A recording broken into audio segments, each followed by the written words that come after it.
আসসালামু আলাইকুম আরহামাতুল্লাহি ওয়াবারাকাতুহু। উপস্থিত, আল্লাহ সুবহানাহু ওয়া তাআলা আমাকে সুস্থ রেখেছেন এবং আশা করি আপনাদের সকলকে সুস্থ রেখেছেন। সকলে বলেন আলহামদুলিল্লাহ।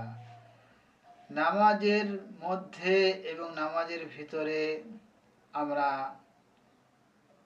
আল্লাহু আকবার বলে হাত বাঁধার পরে আমরা অনেকেই প্রয়োজন ছাড়া অতিরিক্ত নড়াচড়া করি বা চুলকাই।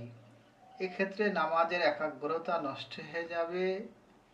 এর জন্য প্রয়োজন ছাড়া আমরা কেউ নড়াচড়া করব না এবং গায়ে কোথাও চুলকাবো না। তাহলে ইনশাআল্লাহ আপনার নামাজের একাগ্রতা আসবেই। এই জন্য অবশ্যই নামাজ এমন একটি ইবাদত, আল্লাহ সুবহানাহু ওয়া তাআলার সন্তুষ্টি অর্জন করার মাধ্যম আছে নামাজ। এই নামাজ আপনার সুন্দর করতে হবে এবং ধীরস্থিরভাবে আদায় করতে হবে।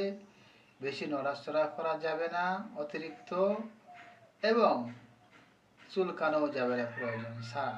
তবে প্রয়োজনটা কি হতে পারে নামাজের মধ্যে?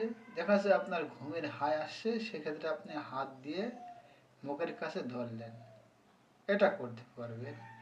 এবং যখন আপনি রুকুতে যাচ্ছেন তখন তো আপনার নড়তে হচ্ছে, এই জন্য আপনি রুকুতে যখন যাবেন এটা হচ্ছে আপনার প্রয়োজন।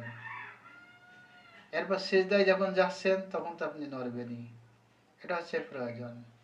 এই প্রয়োজন ছাড়া অতিরিক্ত নড়াচড়া করলে নামাজের একনিষ্ঠ একাগ্রতা নষ্ট হয়ে যায় এবং হাদিসের নিষেধ আছে।